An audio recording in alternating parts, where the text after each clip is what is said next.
This video is an informational video for parents on social studies. We're going to go over some things that will help you to make social studies relevant in your home, specifically with civics and government, and also some activities that will let children begin to understand the purposes of civics and government, not only politically, but also the workings of authority figures and the way things work in dynamics such as a home, family, school, or a big organization.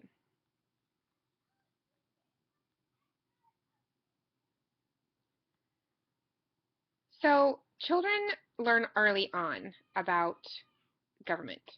And from the text, according to the text, children are already members of society as early as kindergarten.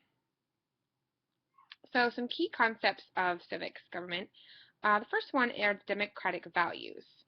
So because they are already citizens of a democracy, according to the text, they are learning that they are worthy or unworthy, if that is shown to them, valued and respected.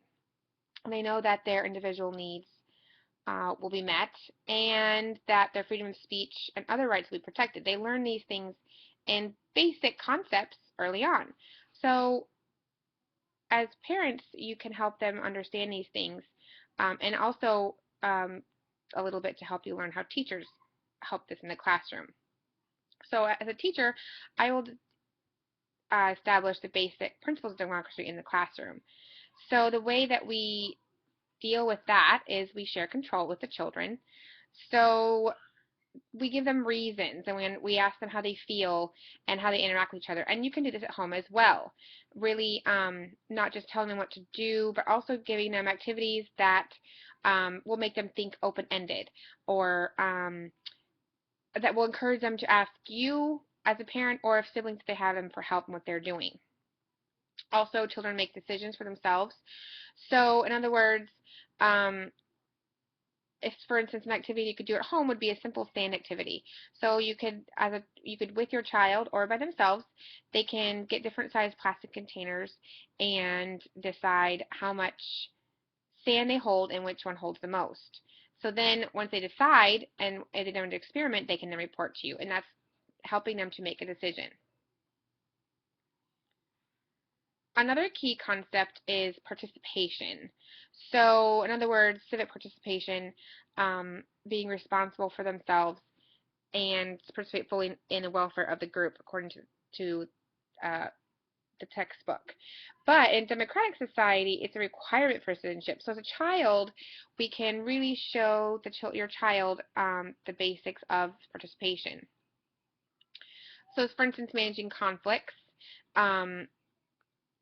Children really they want to be in a harmonious environment.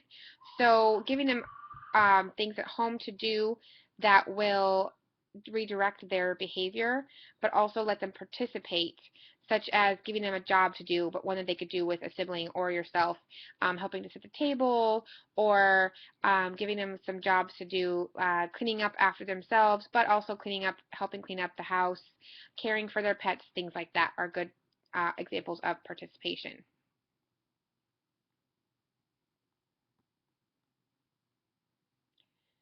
Another key concept that we talk about in school, and that I think is important for children, are political concepts, which may sound a little advanced for an elementary child. However, simple things, children already know simple signs of democracy, such as the flag, who the president is, or the Pledge of Allegiance. So, for instance, a voting activity would be a good way to introduce political concepts.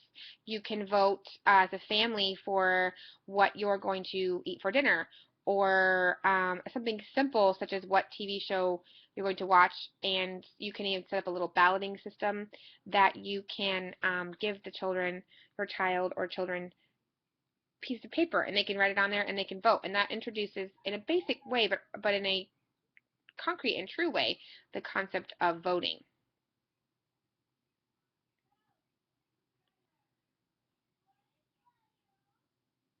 And then another one of principle for kids is ownership and pride. So really owning who they are and where they fit into their immediate community. So you could take your child on a field trip yourself to the library or even a city hall or something of that nature so that in the neighborhood so they can explore their larger community. And doing it with a parent is a great way to do it comfortably. They can ask questions, and it's a great way to introduce them to the environment of their school and their community as well. So these are just some basic ways to introduce children to civics and government, but ways that are really going to help them understand in a concrete way um, beginnings of government and civics and the country that they live in and the world that is around them. Thank you.